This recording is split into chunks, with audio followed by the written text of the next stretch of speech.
Welcome to another great episode of The Bourbon Road with your hosts, Jim and Brian, where they talk bourbon and, of course, drink bourbon. Grab yourself a pour, kick back, and enjoy another trip down the Bourbon Road.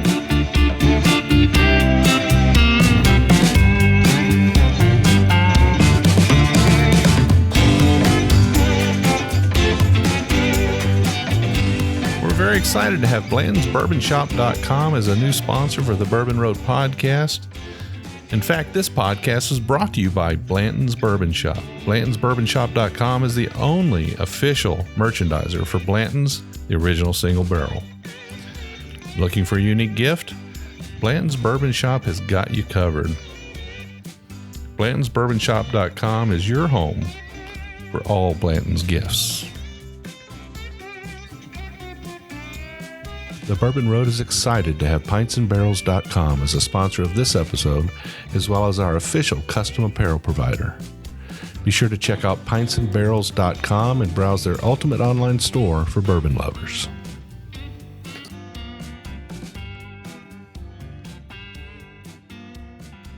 Hello, listeners, and welcome back to another episode of the Bourbon Road podcast. I'm your host, Jim Shannon, and today we've got quite a treat for you. We've got a new distillery in the house. We've got a great guest on the show, Ryan Dewar from 10th Mountain Whiskey. Brian, welcome to the Bourbon Road. I appreciate it. Thank you. Well, it's good to have you here. And I also want to thank you for sending along 3 great bottles of whiskey for us to do this show. I have to say that I got an opportunity before this episode, as I always do, to taste through the whiskeys before we record. That way I can make a few notes and make some opinions of my own. But at the same time, as we're recording the show, I'm going to give live notes and I'm going to talk about what I'm getting at the moment. So I hope you're going to drink along with me. Absolutely. I absolutely am. So you sent along a bourbon and a rye and an American single malt whiskey. Yes, sir, we did. And we're going to start off with the bourbon today. Can you tell me a little bit about what's in our glass? Yeah, absolutely. The bourbon is a 75% corn, 21% rye, and 4% malted barley. The corn comes actually out of the Ute tribe out of Cortez, Colorado. The rye comes from Fort Collins, Colorado, primarily. It's been a mixture of Fort Collins and also up in North or South Dakota. And then the barley comes out of Sheboygan. That's a pretty good component of rye in there. You said 30%? 21%. 21%. Okay.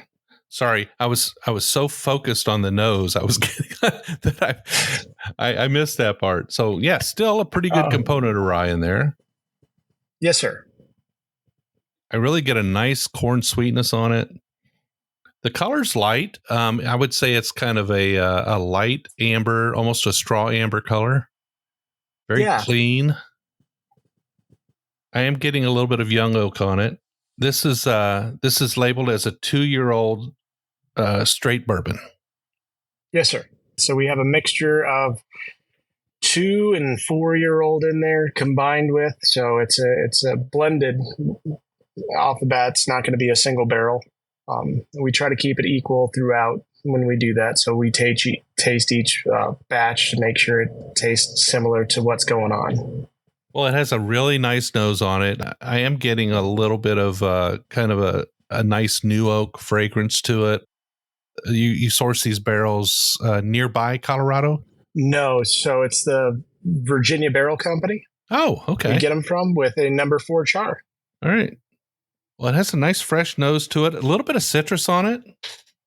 I'm ready to taste it. Cheers. Yeah, absolutely. Cheers. Oh, wow. That's creamy. That's very creamy. Very nice. Does have that kind of that cream corn sweetness to it. Okay. Nice caramel note. Little nut. I don't know, maybe peanut, maybe almond. I might lean almond on it a little bit. All right. I could picture that in there. It's got a really nice texture to it. Very, very silky, very, very creamy. Thank you. our head distiller, Sean, is very proud of each one of our products that we make, and we want to be sure to get Sean and Jeremy their credit where credit's due, since they're the only two people that distill our stuff. And they absolutely know what they're doing. I can say that. Well, what's the average retail price on a bottle of your bourbon? Anywhere from 55 to 65 on average, depending on the state you're in. Okay. Yeah, I see a real nice lineup between the nose and the palate. I feel like the finish on this is kind of a medium finish. I kind of expected when I got the nose that the finish might be a little bit on the shorter side. But actually, it's a full medium finish as far as I'm concerned, which is really nice for something that has 2-year-old and 4-year-old bourbons in it. Absolutely, thank you. I won't call it overly complex, but I will say that it's an interesting bourbon. It does have a nice kind of malt component to it. Okay. Yeah, I like it. I like it a lot. Thank you. I think that's a good bourbon. So, what kind of awards have you won with this particular whiskey? I know we won Worlds in 2020, won Golden Worlds in 2022. We most recently, in the Key West Invitationals this year, 2024, we actually won gold there at the Key West Invitationals with our bourbon and our rye. And then once we get to our single malt, I'll explain those awards with that. And I think American Craft Spirit Association, we won bronze there this year. We won silver there last year. It's been continuous award after award after award, and we're just extremely proud of what we have and what we've created so far. So, well, you should be. It's a delightful pour, and I'm really enjoying it. I mean, I've got a number of whiskeys from Colorado. Colorado is a great whiskey state. I mean, there's an awful lot of good producers out there, guys doing it right, focused on the craft. And I'll have to say that 10th Mountain is certainly one of them. Yeah. So the North American Whiskey and Bourbon Festival, we got golden. Denver International Spirits Festival, gold. People's Choice Harvest Festival, that was another gold. That's just our bourbon, and that's just a few of them. I mean, there's a couple more. Jim Murray's Whiskey Bible, we got rated in 92 in that in 2018. So that's very good. That's awesome. Yeah. I'm thinking about that Key West Invitational. That sounds like fun. Did you go for that, or? I was a little upset. No, I did not go, but it is on my schedule for next year. Yeah, that would be one I wouldn't want to miss. That sounds like a lot of fun. Drinking whiskey in Key West. Oh no, what could go wrong? Well, Brian, you are the Director of Distribution and Military Sales for 10th Mountain, but can you tell me a little bit about kind of how you got into whiskey? I mean, what caused you to end up at 10th Mountain? I mean, and tell us first a little bit about 10th Mountain and, kind of the philosophy there. Yeah, so 10th Mountain Whiskey started in 2013, 2014. We officially launched in 2014. So this is our 10-year anniversary actually coming up here shortly. But we wanted to name it after something that was not yet considered to be or really pronounced in Colorado. Not a lot of people knew about the 10th Mountain Division. And then the 10th Mountain Division was created in World War II in the early 1940s to attack the Germans over the Swiss Alps. It was the first mountaineering division the U.S. ever had. And it was created in a place called Camp Hale, Colorado, which is about 13 miles south of Vail, Colorado. They got men and women from the ski industry, rock climbing industry, hikers, bikers,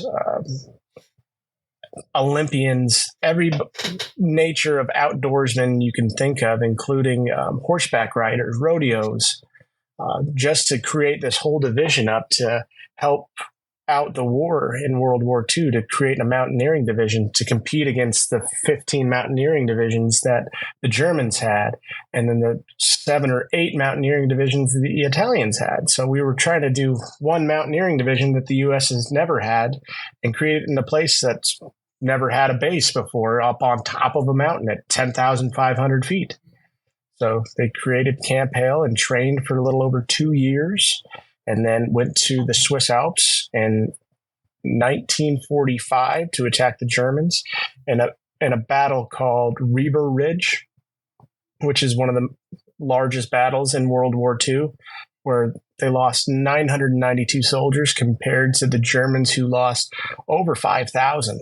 Wow. So it was a dramatic difference, and we wanted to pay homage to these individuals that continue to show pride and dedication in what they did back then and still do today. Bill Bowerman, one of the founders of Nike, Phil Knight's partner, was a 10th Mountain veteran. So many others continue on to do that. The founders of Vail, the founders of Aspen, A Basin, Snowmass. I can't remember the mountain in Utah now, but it's they founded that. It was over 62 different ski resorts around the country and around the world that these 10th Mountain veterans founded. The Outdoor Adventure School, they founded that. 10th Mountain veterans founded that. So we wanted to really show our dedication and pride like they showed their dedication and pride. And we just wanted to put it in a different attribute. So we put it into our whiskey. So it sounds like the company is military centric. You're a veteran as yes, well, and I'm assuming there are a number of veterans who are involved in the company. Can you tell us a little bit about your involvement in veterans? As far as employing veterans, veterans outreach, those kind of things. Absolutely. So the owner and I like to say we're a philanthropic company first and a whiskey company second. So we want to help out as many people as we can, but at the same time, produce good whiskey to support these people. So on the back of each one of your bottles, you're actually going to look, and it's right above the TTB label, where it says we support, and then it could be Wounded Warriors Project, Vail Veterans Program. And it expands on each different bottle of who we help out and what's going on with them. And we change those up almost every year to say, hey, this is what we're doing. We're not just focused on one organization or another organization. We continue to help multiple organizations across the country. And it's veteran organizations.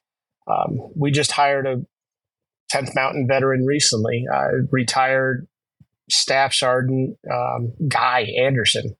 He's our California rep right now, selling and doing a phenomenal job out there. So he was a 10th Mountain Cav Scout and sniper. So he's absolutely amazing. Damien, I'm not going to give his last name because he doesn't like to talk about it, but he was in the 10th Mountain Division, also the 10th Special Forces. He's down in Colorado Springs. He's a brand ambassador for us.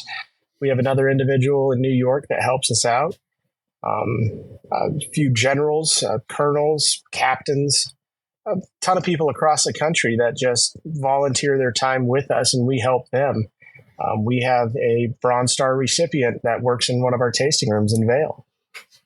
It's amazing people like this we like to show our homage to and say thank you, but it really means the world to us that they came and we could provide them with a career that they've always wanted and something to move forward and grow in a company that's going to continue to grow for many, many years.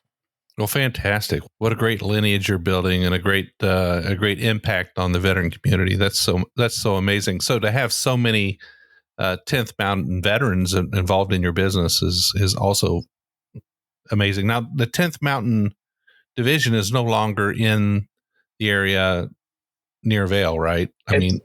No, it's in Fort Drum, New York. So they're actually out there now doing phenomenal things, but they're in Polk, Louisiana too, as well as in Colorado Springs. There's a small division out here, but their primary base is in New York, upstate New York, in Fort Drum. And that area where they trained back during World War II, that's pretty way up. I mean, that's near Leadville, right? I mean, that's a pretty good terrain. It's right next to Leadville. Those individuals back then didn't have much. I mean, if you see the clothes that they were wearing, it was thinner clothes. It wasn't a lot. And they're at these elevations if you look at the men and women today that are in some of these divisions, they look like giants compared to these men and women that were back then. I mean, I'm 5'11", and I would be towering over half of them at 215 pounds. They maybe be 150. It's soaking wet back then. And do you think that training they received at that camp in Colorado was the key to their success in World War II? I think it was part of the key to it, and the other part was the dedication that they brought together and trained each other.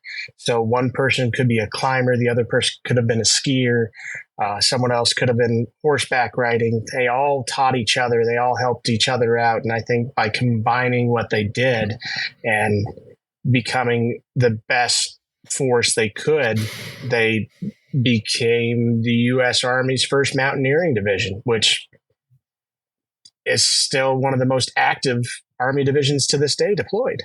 Fantastic. They're absolutely killer. Now I'm looking at your bottles and your label, and I see your logo, and it's obviously a soldier with Yes, sir. a gun over one shoulder and a pair of skis over the other. Yes, sir. Fantastic. So let's talk a little bit about your production facility there in Vail. What do you have as far as like distillery equipment? You got a master distiller there. You guys are producing your own distillate and barreling it and storing it and aging it. Can you tell us a little bit about your facility? Absolutely. So we actually have a 500-gallon hot column still. It's a Vendome, so it's a combination. We're extremely happy about that, and it's doing a phenomenal job keeping up with the production for right now until we're going to get a doubler sometime in the near future. We have 6 open air fermentation tanks that are 750 gallons. We have a grinder. We have a cooker. That's another Vendome. 2 350 gallon or pound malt and rye tanks, and then a 750 gallon silo outside that we use for the corn. So we're constantly filling those up week by week. I'm getting it refreshed, and it's getting a little bit hectic, but we're looking to expand here shortly. We're building our first rack house. That's going to be a little over 3,000 square feet soon. So we're going to move a bunch of the barrels in there and add more fermentation tanks hopefully in the future. A new bottling line and a doubler to get everything going and bigger. So you guys have been producing distillate since 2014? Yes, sir.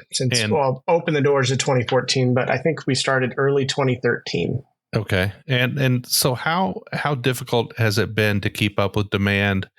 I mean, a 500-gallon pot still is, it's significant, but it does present a challenge.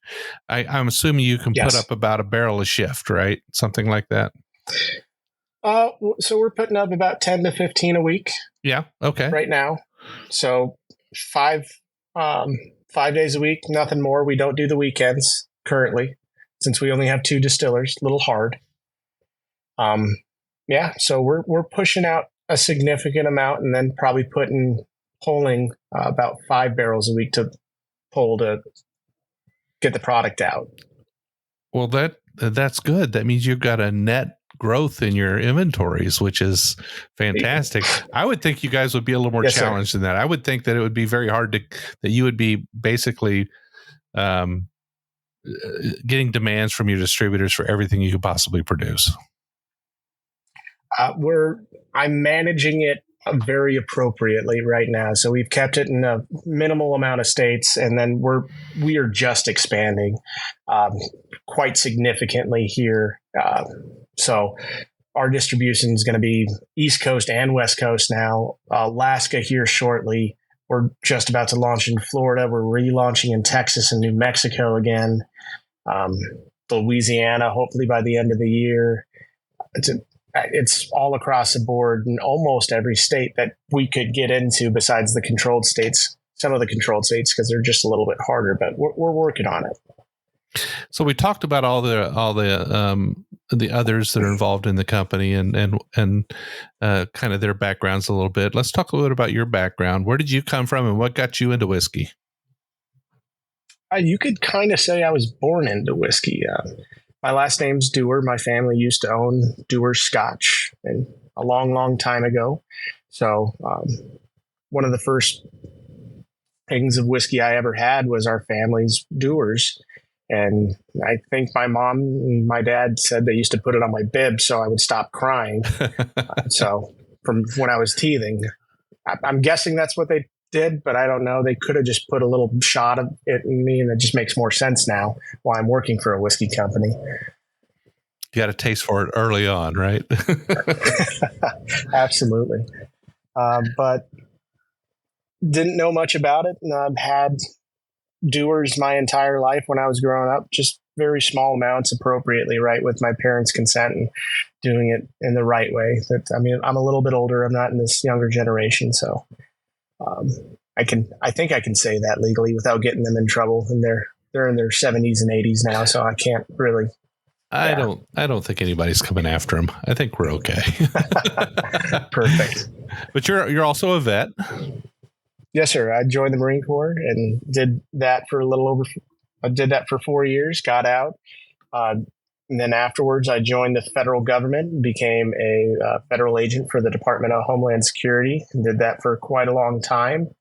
Got out about 3.5 years ago and met Ryan while I was running a nonprofit called Base Camp 40 Warriors into the Wild, where we take veterans hunting and fishing around the world. I still do that today, so I guide veterans hunting and fishing. But met him after reaching out and saying, hey, would you want to donate some products so I can get these veterans after their hunt a good sip of whiskey that's Colorado based where I'm at. And he loved the idea. We met several times afterwards. He came to several of our events. And when I said I'm leaving the agency, he offered me this position. So I couldn't be more ecstatic to leave one place and come to another where I get to travel around the U.S., get people a little bit tipsy and then walk away without getting shot at anymore. That's pretty cool. So Yeah. do you fly fish? I do fly fish, yeah. Yeah, I kind of Not imagine well, but I do it. I kind of imagine you might. Yeah, I love coming to Colorado a couple of times. I probably come once, maybe twice a year, but I love coming out there and doing a little bit of fly fishing. My son lives in Colorado Springs, so we'll get out and do a little bit. But maybe one of these days I can come out and we can go fishing. Oh, let me know. We're right off the Eagle River, so you can come and drink some whiskey and then fish right there. Fantastic. And we're 2 seconds away from the Colorado. Yay. All right. Well, we're going to take a short break. We're going to continue sipping on the 10th Mountain Bourbon. And when we come back from the break, we've got another whiskey and a lot more about 10th Mountain whiskey. We'll be right back. Looking for a unique gift? Blanton's Bourbon Shop has got you covered. All of their handcrafted wood products are made in their in-house wood shop with authentic bourbon barrels. Specializing in barrel-aged potent treats, they use Blanton's barrels to age their own maple syrup, honey, and coffee. Find the most unique gift ideas for your golf lover, cigar connoisseur, avid coffee drinker, and Blanton's fan. Want to win an authentic Blanton's Barrelhead? Make sure you sign up for the giveaway on the homepage of their website. BlantonsBourbonShop.com is your home for all Blanton's gifts. If you're a bourbon drinker, and I bet you are if you're listening to this podcast, you need to head over to pintsandbarrels.com and check out the ultimate online store for bourbon lovers. Pints and Barrels Company was started by bourbon lovers for bourbon lovers. From spices to t-shirts, you'll find the perfect bourbon gift. Pints and Barrels proudly supports the Bourbon Road and invites you to visit pintsandbarrels.com. Do you need a custom apparel or swag for your bar, distillery, maybe even your bourbon society? They can do that too. As a matter of fact, they print our apparel. We're so happy with the quality and fast turnaround. Pintsandbarrels.com, the ultimate bourbon lovers gift shop and branding specialist. All right, listeners, welcome back. We had an opportunity to sit back and chat a little bit during the break, finish off that wonderful 10th Mountain straight bourbon whiskey. I have to say that the thing that got my attention on that bottle was the creaminess and the mouthfeel. The flavor was good. There's no problem with the flavor at all. I liked it a lot, but that texture and that mouthfeel and that creaminess was just really, really good. And I don't know. I kind of got a thing for it. When I get when I get kind of a chewy bourbon or one that I feel is just excites my palate because of texture, I really kind of I like it a lot. And I have to say that really did. I appreciate it. Thank you so much. Yeah, absolutely. So now we have your rye whiskey in a glass. Can you tell our listeners a little bit about it? Yeah, the rye is going to be 69% rye, 27% corn, and 4% malted barley. I think I got that math right this time. You do over 500 podcasts a year, you get a little confused on which numbers you're throwing out there from which rye batch. But this is our primary rye batch. This is what we do with it. It's one of my favorites. You're going to get a little bit of that spicy tone on some of it, but it's going to be a little bit more relaxed because of that higher corn base in it. And then that malted barley just almost equals it out on it. Yeah, so I'm nosing it, and I just get this impression that there's a lot more malted barley in this than, would you say, 5%? 4%? 4%. That's it. It's only 4%. It plays a big part in this rye. It does. It's surprising the type of malted barley that we're getting out is changing up the experience and giving it a little bit of a lighter tone and texture than you're going to taste in some other ryes out there. If I were, and you always hear people say, if I was blinding this, so I'm going to do it. I'm going to say, if I was blinding this and I had no idea what you had poured me. Yeah. I mean, it's clearly a rye, but I would think it's a malted rye. I really would. It's a unique one, but it's not really a malted rye at all. Yeah, not even a little bit. That's amazing. But on the nose, I am getting that nice malt note, honey, just a hint of apple. But it does have a kind of a little bit of a wisp of mint in the back. Just this little wisp of mint. The nice tinge of it. Yeah, exactly. Cheers. I'm going to taste it. Absolutely. Wow. Are you certain about that barley content? I know you are. I'm just making a comment here. I'm like, wow, this is really malty. The mint comes forward a little bit on the palate. It definitely has kind of a honey apple, caramel apple, more of a honey apple kind of note to it. Okay. A little bit of cinnamon. And are you sure this is only 2 year? Because I see it says 2 year on the bottle, but it sure tastes a little bit older. That's it. So the great thing about our distillery is the elevation. So elevation plays a huge role in fermentation and aging process. So water evaporates 10 times faster than alcohol at elevation at 5,280 feet. And our distillery and where we age stuff is right around 7,900 feet in elevation. So that water evaporation plays a big game. And we're in a high desert climate environment where our distillery's at too. So we get those big swing shifts in temperatures in the summer and the winters. Winter, sometimes you'll get 40, 50 degrees, and then it'll drop down to -10. And then in the summer months, it'll go up to 115 degrees and go down to 70 and then at night. So you're going to get those drastic temperature changes where we're going to have that expansion and contraction of that wood. But at the same time, it's pushing out all the water and keeping all the alcohol in there, which is a phenomenal thing for us comparative to like a Kentucky whiskey or Kentucky rye.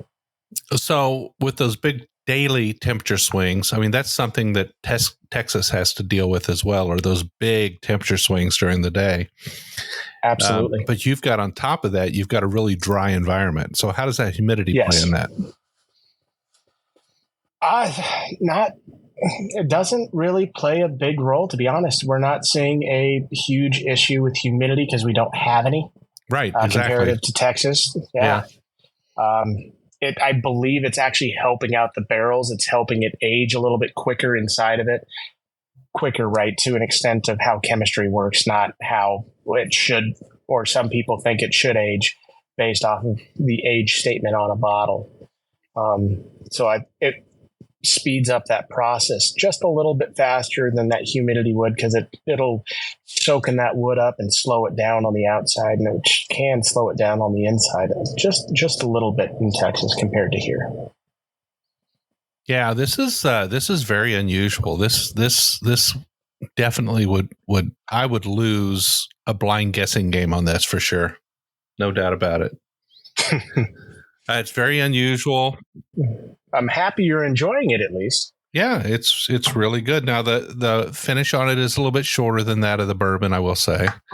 But I don't know. I guess the proof's a little bit lower. It's an 86 proof. That is correct. Yes. Yeah, proof's a little bit lower. It doesn't give you that big hug on the end. So, what was first? Your bourbon, your rye, your American single malt, your clear liquors? What did you guys start out with? We actually started out with a moonshine, a potato vodka, and a cordial, which is a peach, vanilla, and sage infused cordial that we make. And then we started making the bourbon and the rye at the same time, but we wanted to let those age for a little bit. So I think we were doing an aging process of 6 to 9 months at that point, and then starting to sell them out.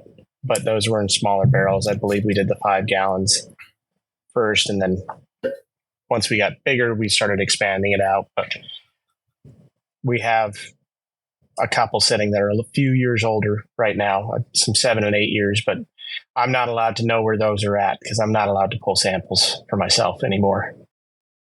So your moonshine, is it a rye mash bill or a bourbon mash bill moonshine? It's actually just 100% corn. 100% corn liquor. 100% corn liquor. That's it. At 100 proof. You know, as I poured it, I drank all the rye that I put into the first glass, and I poured myself a little bit more because it is for me a little bit unusual in a good way, and I just want to continue sipping on it and analyzing it. This has got me thinking. This has really got me thinking. This is a rye that is not like anything else I've had. Does have kind of a new oak tinge to it, which is, it's a little bit younger, only 2 years, but ryes tend to age a little bit faster. And I guess in Colorado, they age even faster. I'm just blown away by the fact that this is only 2 years. By the end of the year, hopefully we'll be in 3 years. Oh, fantastic.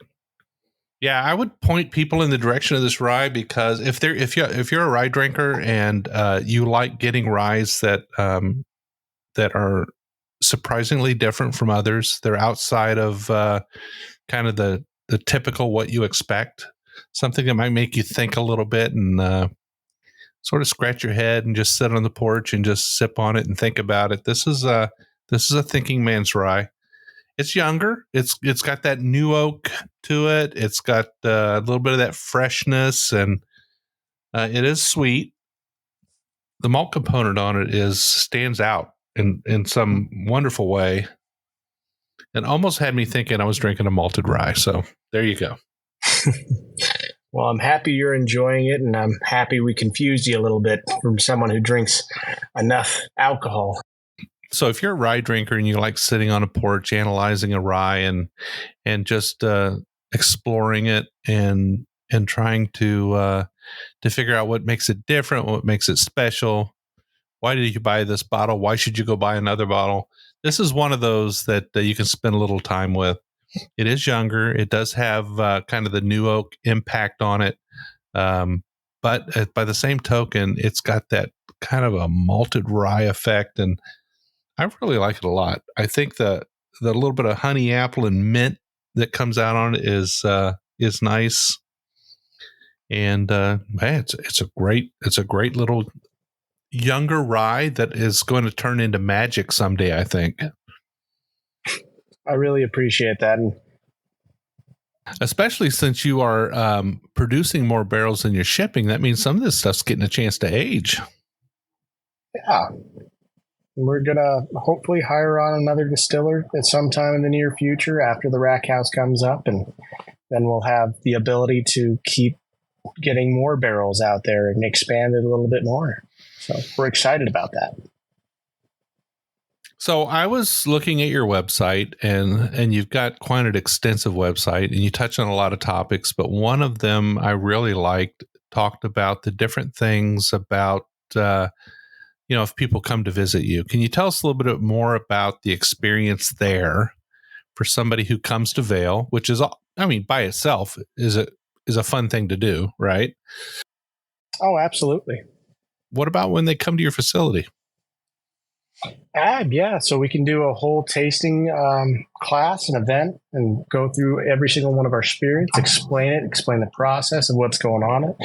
But we also got something that's kind of cool. It's a fantasy whiskey camp that we do, where you can come out there and you can distill with Sean and Jeremy and get to figure it out and do some pull right from the barrels, pop out your own bung and put it back in appropriately, and get an experience that some companies have out there and some don't. But we want to make it a full day of unique, hands-on. You learn the whole distillate process from grain to glass, is like a lot of people like to call it, and like we like to call it, and show what's going on with it. And then we'll do a catered lunch with you. We'll do photos and events for that day to show what's going on with this class. And then you'll get experiences throughout it. So we'll have a professional photographer come down and do the whole thing. You get to bottle your own and take it home with you too, from what we make. Not that distillate that you're making that day, but we'll pull it from a barrel, and we're able to bottle that and take it home, sign it, and have Sean sign it if you want, and hopefully walk away with an amazing experience that other companies aren't doing like that. So somebody who attends this camp gets to experience the grinding of the grains and the introducing of the mash and the boiling and the distilling and all the different things that go into creating kind of a whiskey. And they get to walk away with a little bit of whiskey too. That's pretty amazing. Yeah. You may walk away with a few other things too. I just don't want to give it everything away that we're going to give away to the viewers yet, but they have to sign up and figure out what those little surprises are. And that's on your website. They can find out more about that. Yes. All right. So I poured a little bit of your American single malt here. I did absolutely enjoy it. In case anybody didn't get that already from my comments, I did absolutely enjoy that rye. That is, I'm just kind of a rye fanatic. I just have always been kind of a rye's always been my thing. I know we're the bourbon road, but rye is just something near and dear to my heart. I really did enjoy that for its uniqueness and for its, it's got a limited complexity, but it's things that are kind of that you wouldn't expect. And it's just, I love things like that. They're just surprising. So thank you so much for sending that rye. And I highly suggest that my other rye friends out there give it a shot. Oh, we appreciate that. Thank you. Yeah. But in my glass now, I have your American single malt whiskey. And while I'm nosing this and sipping on it a little bit, and we'll talk about it afterwards, I'd like to know, our listeners would like to know where they can find your products out and about. How can they get their hands on 10th Mountain products? Absolutely. So depending on the state you're in, we ship to 40 states currently. There's a few that we do not. Yeah, you can go to our website and actually look those up. Some of them are going to be the controlled states. Some are a little bit harder to get to. Alaska, Hawaii, for instance. Oregon, can't get to Oregon. We're not shipping to Oregon as of yet. Kentucky, unfortunately, but there's ways around that. We can get to some products to some individuals. I know there's 3 bottles here. There are 3 bottles in Kentucky. I don't know how they got there, but they got there. Media samples. That's how they got here. Media samples. So we do ship out to a few different states. So 40 different states we ship to currently. We're working on trying to expand that a little bit more with our third party distributor. They're doing a phenomenal job now, and it sounds like they're going to get some licensing to change that up and to expand to a few more states and maybe international soon. We'll leave that to them, though, to get that licensing. I'm going to stay out of that. I'll do the distribution licensing for the company. And currently we're in 26 states now. And you guys do ship.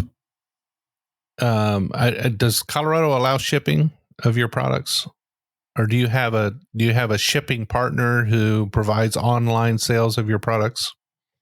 Correct. Yeah, we have a third party that does it for us. So Rack House Distribution Company, they're the ones who do it for us.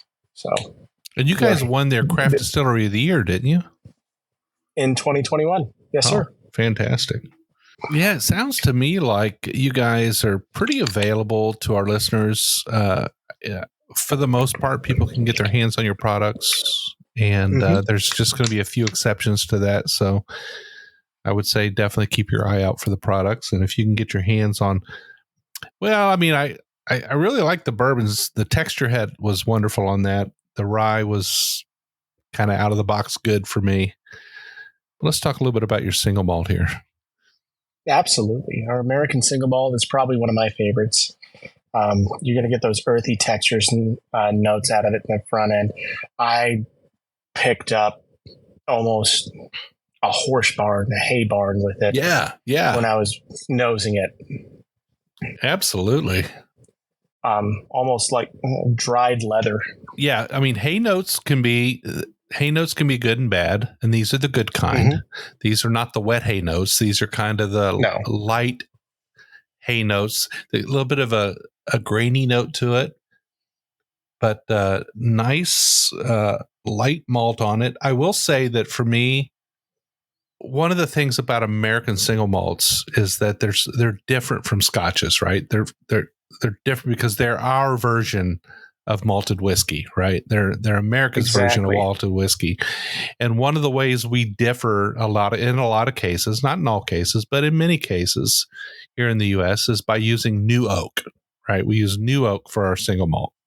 And I'm assuming you're doing the same here. Yes, we are. We are doing new oak. We're keeping it as traditional as possible. We're not using the once used barrels like Scotland does or Ireland does, depending on where it's at, or even Canada. I guess Japan's doing it as well now. So yeah, we're not doing any of those. We're not using the 1 use or 2 use barrels. We try to keep it new. I'm not saying we're not doing that in some other stuff, but those may be surprises down the road. But that brings that American touch to malt whiskey, which is to bring that new oak, which honestly, in a younger whiskey, and this is a 2-year-old whiskey, the new oak can compete a little bit with the malt notes of the whiskey itself. So you've got that dichotomy of the oak versus the malt. Is it light? Yeah, I mean, it's I think the oak wins out just a little bit here, but there's a nice cinnamon note coming in that you normally wouldn't get that I really like. I'm really getting a thing for single malts lately, and so many companies are doing it nowadays and doing it well. How long ago did you guys introduce your single malt? 2 years. 2 years. So we've been laying it down for a few years now. Everything's going to be a 2 year and above, even our single malts.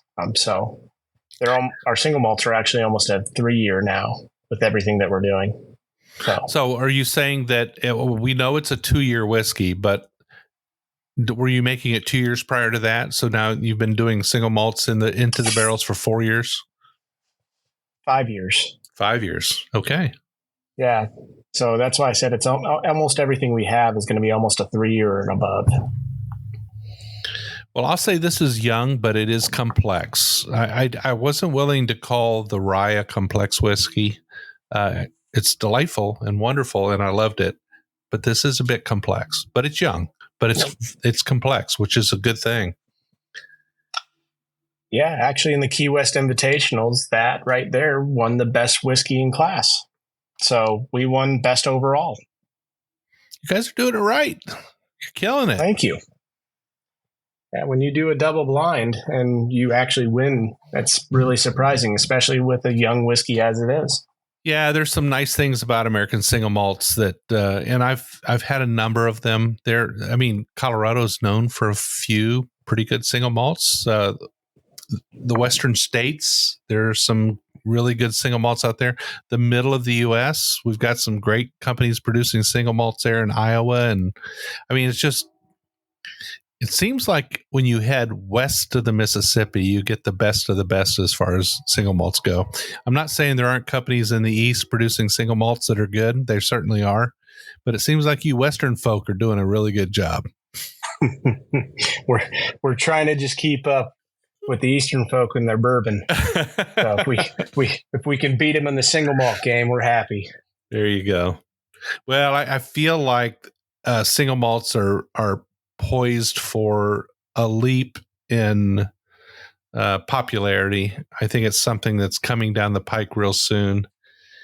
And the variety, what you can do with a malt whiskey is just tremendous. Bourbon is so narrow. It's the what you can do with a bourbon is so narrow. You don't have a lot of leeway there, right? But with malt whiskey, you've got a lot that you can do with it. And American single malts are just, I think there's a great future in it, and I'm excited about it personally because I love drinking them. Well, I appreciate it, and I think everybody out there has their own stuff, and we're really excited to see how we can expand and keep going on with it. And just enjoy the product as it is, and then hopefully teach some other distilleries that are coming up, and who knows what happens from there. Absolutely. So you guys, you get out and about a bit. You're actually traveling today. You're in Georgia supporting your brand. And can you tell us a little bit about some events you have going on, places you're going to be, things that when you guys are out and about, people might be able to find you out in the wild? Absolutely. We're talking in the works with the Highland Games in New York right now. We're talking to them a little bit, and that should be coming up here shortly in June or July. I can't give exact dates because I don't know them off the top of my head. We have a shooting competition in Wyoming, ELR KRG Extreme, which is an extreme long-range shooting competition event that we sponsor each year, and that's in Pine Bluff, Wyoming, about 30 minutes east of Cheyenne, and that's actually in a couple weeks where that one's coming up. We'll have some tasting events that are going around the country. Amanda, one of our brand ambassadors in the Detroit area, will be putting on some tasting events out there, and we'll be putting it on our website and social media. And then we have a newsletter that just recently came out, which you can sign up for. It'll actually go straight to your mailbox and give you all the events we're going to be attending, what's going on, who's going to be where, if I'm going to be somewhere, if the owner Ryan's going to be somewhere. But it's going to be a fun time. We'll be in Florida here shortly, Texas soon. So, yeah, one of the things I noticed on your website is when you visit the website is it comes up and invites you to join the newsletter. So can you tell everybody where your website is and how they can find out more about 10th Mountain Whiskey and Spirit? Absolutely. You can go to our website. It's at 10thwhiskey.com. So it's 10th whiskey with an E.com, and go right there. It'll bring you straight to our website. Our about page is pretty self-explanatory. Just press that and it'll bring you right to everything you need to know about us, our company, our philanthropy work, the blog that we have, our media kit, and all the pictures you would ever want with 10th Mountain, some recipes as well. If you go right to the right of that, it's under spirits. Our entire team is under this as well. If we have any job openings, if you're looking at becoming a brand ambassador or want to know about those programs, that application's on there, and you can email me personally, and when I have a second and I sit down in my hotel room, I'll email you back depending on where I'm at in the country or around the world. But I'm happy to answer any questions that they have. You can also find us at 10th Whiskey on all of our social medias as well. It's 10th MTN Whiskey. That's on Facebook, Instagram, YouTube, TikTok, X, whatever the kids are calling them these days, because I have someone else running that for me because I can't do any of that at all. I wish I had someone else running mine. That would be great. I mean, it's so much work. I mean, it's worthwhile, but it is so much work. And our team does a phenomenal job. So I'm happy they're running it and I'm not. Yeah. Well, Brian, it's been a pleasure to have you on the show today. Thank you so much for sharing your whiskeys with us. I think our listeners are delighted to learn about your products, and they will certainly keep their eye out for them on the shelves. We have listeners in all 50 states and 40 countries. So wherever you are, they are, and I'm sure they'll be looking for a bottle real soon. I'm going to guess based on my comments, they'll be eyeballing that rye whiskey on the shelf here real soon. So. Well, I hope so. And I'll give you a special code at the end of this, so you can send it out to your listeners and they can get a little bit of a discount just on us for you. Well, fantastic. We'll post that code in our social media, and we'll make sure that they can reach out and redeem based on that code. Great deal. Well, thanks again, Brian. I appreciate you being a guest on the show today. Enjoy your time in Georgia. I do love Georgia, too. There's some great whiskeys down there, by the way. Don't always drink your own. Drink the other people's, too, because there's some good stuff in Georgia. But enjoy your time down Absolutely. there. And thanks again for coming on the Bourbon Road. Well, thank you, Jim. It was a pleasure and an honor. All right. Well, you can find the Bourbon Road on all social media outlets. You can find us on Instagram, Twitter, YouTube, Facebook, TikTok, Threads, X. Yeah, we're everywhere too. We probably don't do it as good as Brian's team, but we certainly try. We try to get out there and reach out to all our listeners and all our followers on all the social medias. But we do an episode every single week on Wednesdays. We'll have a guest on the show. We'll have a distillery on, or a musician, or heck, last year we had a barbecue champ on. How fun was that? Listen to us every week. Actually, go to the top of the app you're on, hit that subscribe button. That way, every single week when we put out a new episode, you'll get a notification letting you know that those fools at the Bourbon Road have dropped another episode talking about whiskey, and we're going to have a great time. You won't want to miss one. But until the next time, we'll see you down the Bourbon Road.